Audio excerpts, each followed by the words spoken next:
Try it now. George drives over Gobert. It's good with 0.8 of a second left to give the Thunder a 1-point lead.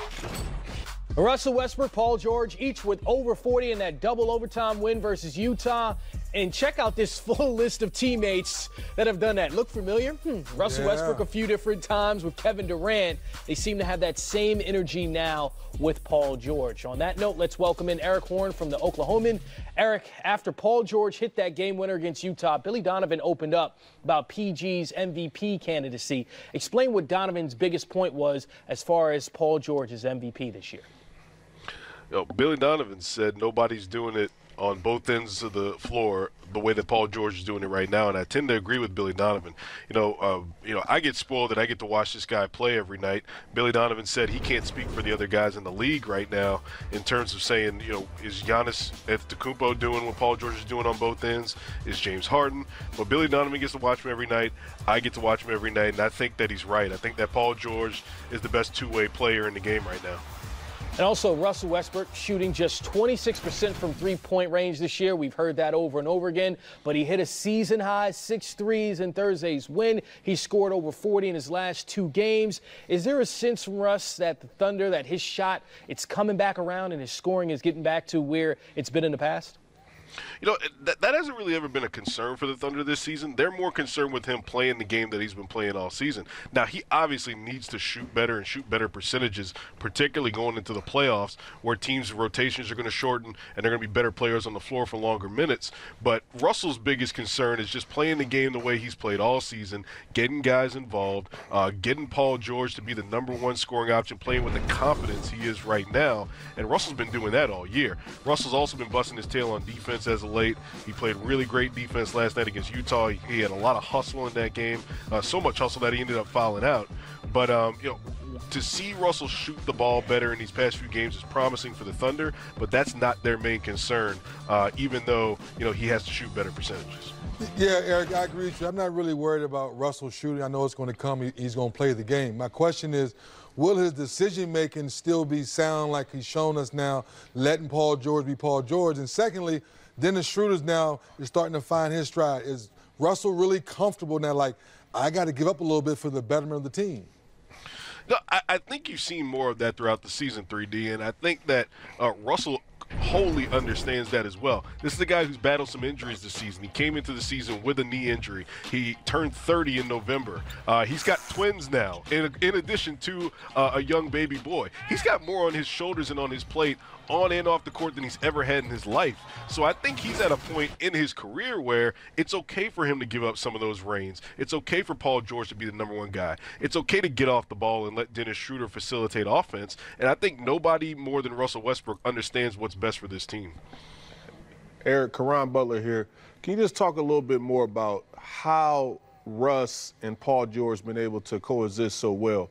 Is it a personality thing? Is it a respect thing? What is it? Because I played there in OKC, and I seen that it was pretty tough at times for him to coexist with individuals. So why has this been such a seamless transition for him? Caron, you being here with Russell and Kevin and then understanding how dynamic that relationship was and still having some of the roadblocks that they had in terms of ball sharing, I think Russell's taken from those experiences wholeheartedly. I think he understands that Paul George is a guy who's in the prime of his career that needs the ball in certain situations. I think the experience from playing with Carmelo Anthony last year also helped Russell Westbrook going into the season, understanding that, those guys need the ball in certain situations. And frankly, Russell's just a more mature, older player at this time in his career. He's accomplished a ton of individual accolades. I think it's a timing and an understanding that, this is this guy's time to lift this team to this level, and I've got to do some other things. So I think Russell's reached a level of maturity where he understands what this team needs in the time it is right now. Kings Thunder, 8 o'clock start. Should be another good one. Of course, the Thunder coming off that double overtime game against the Jazz. Going to be a tough one to see them bounce back again 2 nights in a row. Eric Horn from the Oklahoman, thank you for your time. We appreciate it. Good Thanks stuff, again, E. Eric. Thanks a lot. Short turnaround, man. We got to get it. Let's go. Let's go. Let's get it. So speaking of which, fellas, all right, looking at the Thunder and all of the effort they had to exert to get that win against the Jazz. Now they face a Kings team, didn't play last night, very young Kings team. Does Sacramento come into OKC with a bit of advantage because of that? Fresh legs? Fresh legs, young mind, maybe a tad bit hungrier just because they've never been there before. Fighting for a playoff spot? Exactly. So they have maybe a little more extra to fight for. But with that being said, OKC is saying, well, we've improved. Paul George and Russ are playing at a high level. They have a training camp together. We still have big fella Adams down low playing great basketball. Jeremy Grant, Ferguson. So OKC from top to bottom, in my opinion, have shocked a lot of us because defensively we knew the pieces were there, but they didn't show it. They haven't got Andre Roberson back 100% yet. So that's another defensive-minded guy. Once he gets a part of the mix, it's going to be very great for their defense. Hardest remaining schedule, OKC. They have it in the association. And looking at the sound bites for the last 3 post-game interviews, Paul George continues to address that. So that means one thing. That's a challenge that they accept with open arms.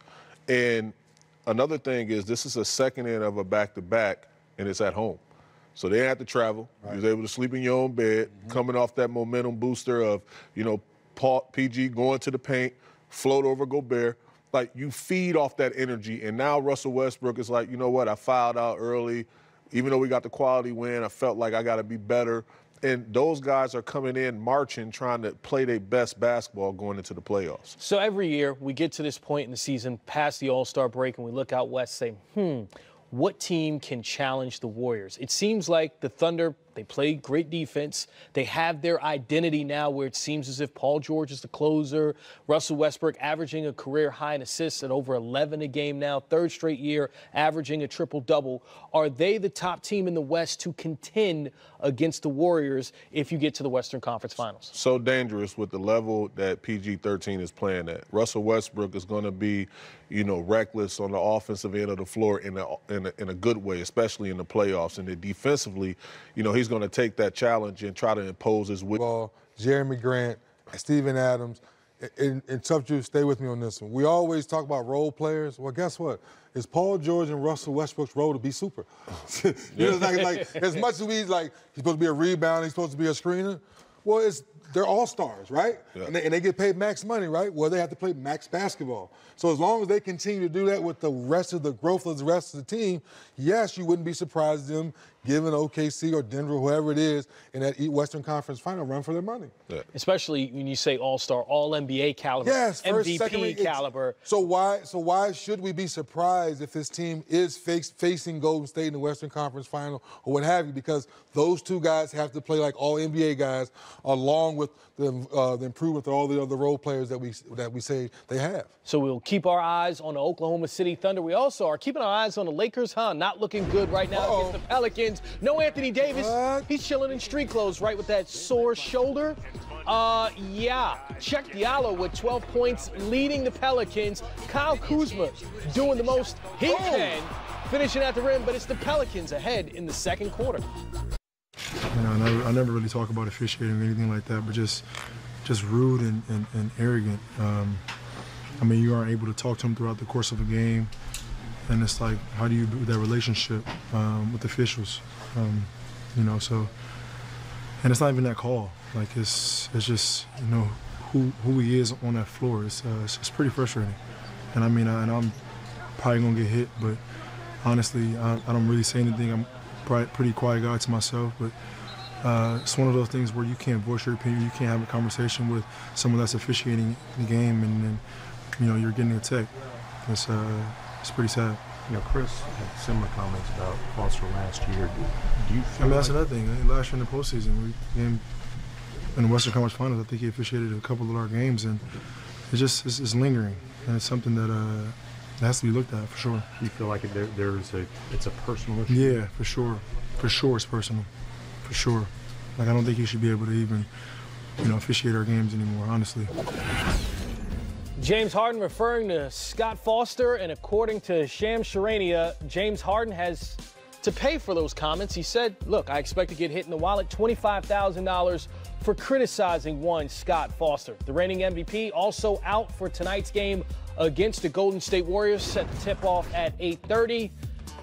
And so it's going to be a tough one for the Rockets to face the Warriors without the reigning MVP, James Harden. Let's welcome in Kelly Iko who covers the Rockets for The Athletic. James Harden, he was game time decision, out for this one, but really it didn't seem like there was a specific moment in which he got hurt against the Lakers. So when did he get hurt? What happened with his neck injury?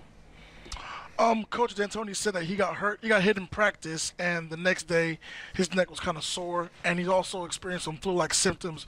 So they thought that the best thing tonight was just hold him out, get some rest, and recuperate for next week's games. Well, last year, Chris Paul was able to play at an MVP level when James Harden was hurt or was out.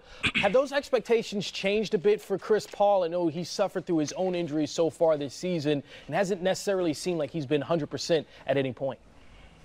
I think Chris would be the last guy that you would want to tell that he's, his game has kind of declined. And after coming back from the injuries, his game has started to pick up a bit. He's looking more like the player they saw last season and kind of the all-star guard that they need to stagger with James Harden and run the offense. And you're seeing as the games are heading towards the playoffs, he's looking more and more fresh, getting some spring under his legs and, shooting the ball much better than before. Speaking of looking fresh, is that velvet you have on? Is that velvet? It's not players only, but, I have to do a little something. I like that. And one last thing, my earpiece, you sound like Biggie Smalls a little bit, too. Has anyone ever told you that? Huh? Come on now. Hey, yeah. I like that. Okay, all right. Now back to the good stuff. Now, with all this with James Harden, is this something that he could use, the Rockets could use? Because let's face it, until they really get their mojo going on both ends of the floor, we're not going to take them serious of getting back to the Western Conference Finals. I think the problem with that is they would prefer to play the Warriors 82 times a season because, as you can see, this is the game that they get up the most for, they have the most focus for. They feel like they're the biggest rivals. And being a veteran team, you kind of don't want to go through the drags of the regular season. You want to play the Warriors. You want to skip to the playoffs, but you have to play during the season. And you're seeing that for them, this kind of the game where they have to, turn everything up a little bit more. But they have a will and a desire, even with the injuries, even with the slow start, that when they get things together and they can gel, that they don't care the seating and the standings, they're just going to be able to play. Caron Butler here. What are you looking forward to seeing from the Rockets in particular tonight without James Harden out there? Because I know point of emphasis, let's face it, to keep the streak going, to keep it alive. And now you see the team as a whole out there being able to be the best possible version of themselves. What are you looking forward to seeing out of them? The defense. Last season they were in the top 10 in defense and defensive rebounding, and this season they're, I think, 25th in defensive rating, and they're last place giving points in the paint and 28th in rebounding. And for a team that has championship aspirations, you're not going to get there with those kind of rankings. So I'm looking to see, a tough crowd on the road. You came after an emotional loss. How do you bounce back? You're playing against the best team in basketball for the last couple of years. Now you're seeing a new dimension with DeMarcus Cousins. How do you handle that? Are you going to, step to the challenge even without James Harden, or are you going to fold and run? So I'm looking for that. Kelly Iko from The Athletic. I think we have a new nickname for you, and I think it's Biggie Velvet. Ooh, we got clean, man. Are you accepting that? Baby. Because I think it's Jones. There it is. Put the stamp on it. Put the stamp on it. I like your style, bro. I love it. And you Thank put you. in there Keep players with it. only, baby. There you go. Thank you for your time, man. Appreciate it. Appreciate you, Appreciate man. it. Good stuff. Appreciate it. Okay, so much happening with the Rockets right now, but James Harden being out for tonight's game against the Warriors, I think it's a good litmus test to see where Chris Paul is. We know what he's been for his career, but we haven't really seen what his capabilities to the fullest extent this season because James Harden has been on this run, because Chris Paul has been hurt. Yeah, the game is still the same. They're doing a lot of pick and rolls and having Capella back. Tough juice, he's going to roll to the basket. It's guys like right there, it's Eric Gordon. Is he more animated tonight? What I mean by that, Chris, is is he looking for more shots? Are they running more offense for him? Does he get more opportunity to run the pick and roll knowing that there's no James Harden tonight? So that's why I agree with Kelly. Defensively, I want to see, do they still lock down? And you still have Chris Paul on the floor, so the ball still will be in someone's hands that knows how to facilitate.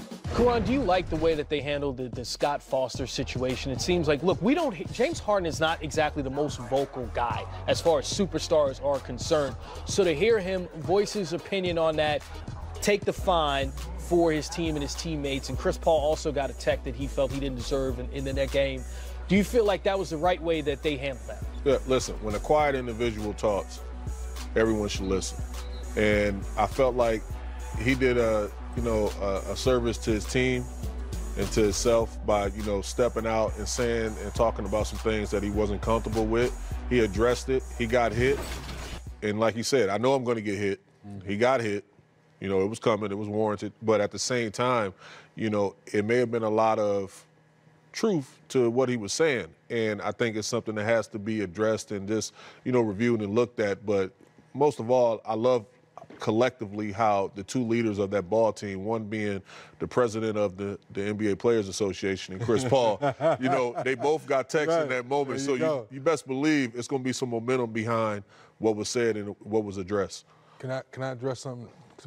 He gets his special camera. My camera 3D right special camera time. Hey, James Harden, I think Anthony Davis, am I missing anybody? Who else got fined pretty heavy recently? All you guys have been getting fined heavily.